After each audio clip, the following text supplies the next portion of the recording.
Hello and welcome to the MMO Masters Present Planetside 2.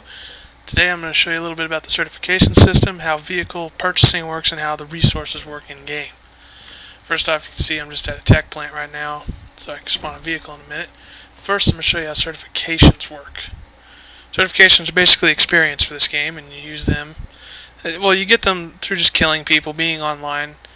It is a beta, so it's changing constantly. Before, you could get it while you were offline, and when you come online, you had an extra like 40 or 50 to spend. If you don't play for like a week, you had like 100 to spend, which basically that meant everyone was evenly leveling up because killing things wasn't given very much.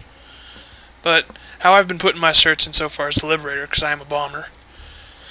You can put it into defensive, performance, specials. Some of them are still locked, and systems. Like I have flares, I have a little bit of speed. The only downside is right now when you get these performance enhancers, you can only equip one of them to your vehicle at a time as part of a loadout. So first I thought it would affect your vehicle in all these ways, but you choose like, oh, I want more top speed right now.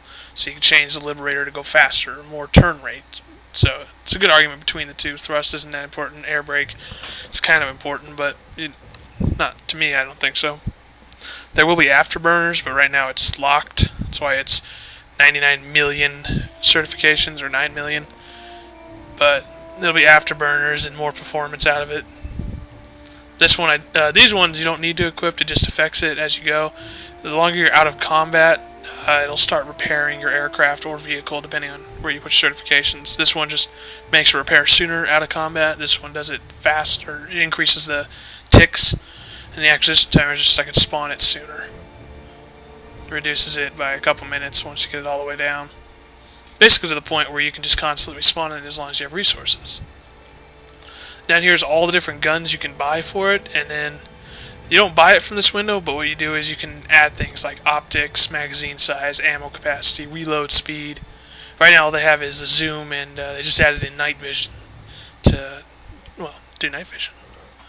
And for bomber, it's really important to have zoom optics because this is my bottom gun. I haven't really added anything to the other ones. The Defiance, I don't know what gun that is, but the icon just hasn't been added in yet. Alright. That's basically the basics of certifications. It works the same for classes too. It gives you certain benefits. Like for my gun, you can see I have a laser sight and a halo, or a red dot sight, sorry, and a laser pointer. The pointer, you know, just like any shooter, does the same things pretty much. There's all different scopes you can get, just a couple points each. You can get them for pistols too. There's a couple of attachments. The explosive's cool. I play the engineer, so I can unlock claymores, tank mines, C4, sticky grenades. All these 2 points are is it lets you carry 2 instead of 1. And you buy your grenades and your mines and stuff using this currency here. I forget the name of it. Let me look it up really quick. I believe it's on the map. If I remember which one's the map. Implants, vehicles, social. Probably the compass. Anyway. Alright. Doesn't tell. Oh, there we go. See, alloys. Alloys is how you buy ATVs and basically grenades and mines is generally what it's for, but that could change. You can see on the map each territory gives you X number of them per like 10-minute tick. The green ones mostly for lightly armored vehicles. They're called polymers. So just like things like lightnings and mosquitoes. And then the catalysts, that's for like bombers, galaxies, heavy tanks. There's actually a pretty even spread of those kind of resources. The only one that's not got a lot of is the Araxian, which is the main currency for the game. Those only come out of bases that you control. And it's only like 10 per base. But actually I can do this, make it look more clean so you can see the area. But that's just different resources. Which ones you control is how many points you get per minute. Over the beta, the sanctuaries have actually been rotating. Like at the beginning of the beta, we were down here, and we basically controlled that little quadrant. And the NC were over here, and the VS were up here. Apparently, so far for this continent, how much we've tested it, whoever controls the northern sanctuary from whatever continent we come to from before, will control half the map the entire time. Just because this mountain ridge along right here is really difficult to navigate. All sorts of ground vehicles. You have to have coordinated strikes to get up here. But, you know, the higher ground rules.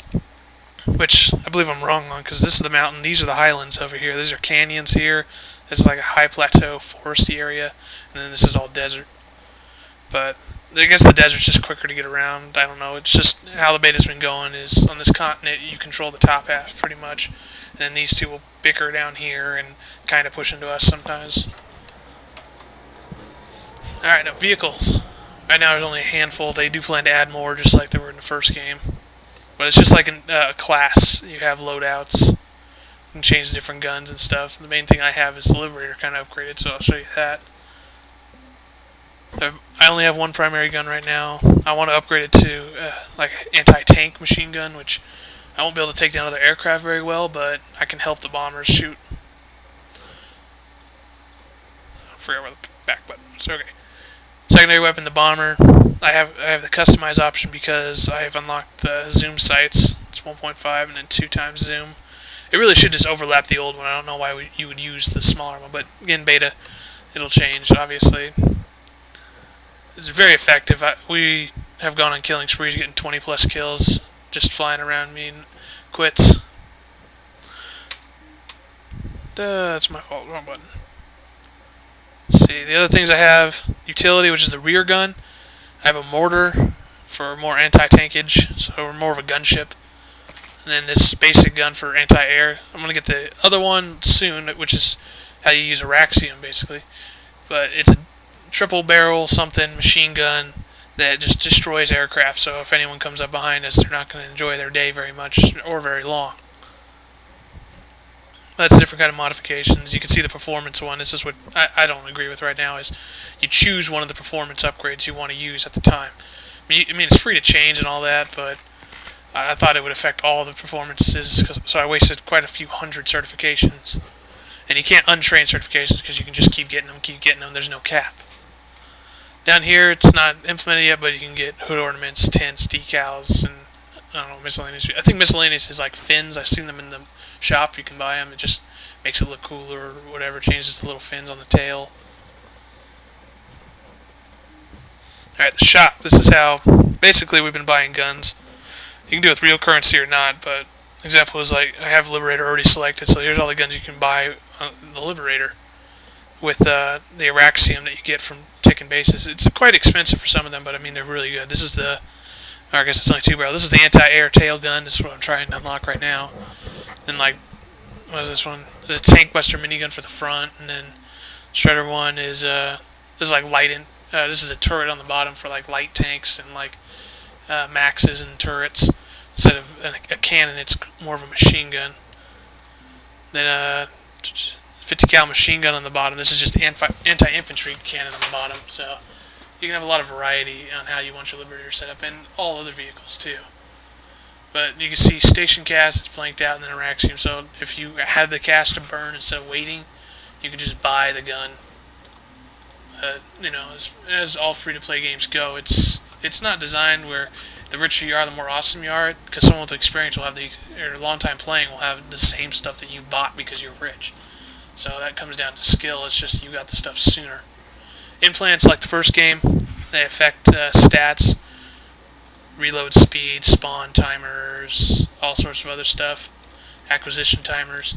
They're a little bit expensive. Resource amplifiers, XP amplifiers, those aren't out yet, but basically you'll get more certifications per kill, more resources per tick, just by buying the implant. You can just straight up buy resources if you need them. Like if you're assaulting a base and you're losing a lot of resources, you're not able to accumulate enough, because it could happen where you're fighting with prowlers, and then you're out of resources, and then you go down to lightnings, and then you just don't have enough for any more tanks, and you're just on foot. So if you really needed to, you can buy your points. They don't have it for station cash because I mean it's an expendable resource. I don't think they want people spending real money.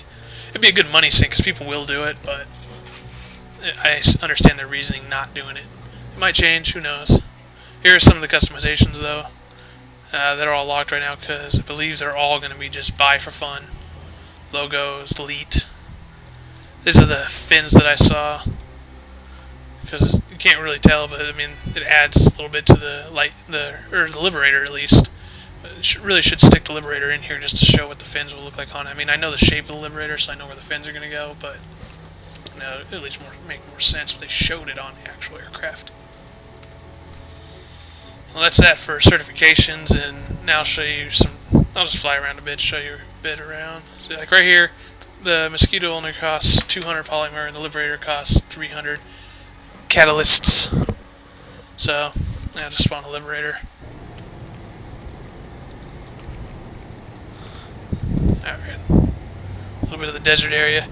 Something they just added in the last patch is, I got a machine gun on the front, but people pointed out, well, it's a turret, it should be able to turn. So, hold down the middle mouse button, I can actually look around and fire, which is pretty effective when there's stuff like near you, and this is a very slow aircraft on turning unless you get the turn upgrades. Or you can do what I do, which is just pull up as hard as I can, and bam, there you go. I mean, it is a very large battlefield, and I logged off earlier and this whole thing was a hot zone, so now it's not. Let's see if I can go find something. I'm not going to be able to do much without any gunners, but that's about all I was going to show you. Certifications, resources, and a little bit of flying around. I'll show you some combat later. Just wanted to get that stuff out there because I did have some requests for it. Please subscribe, like below. See you around next time.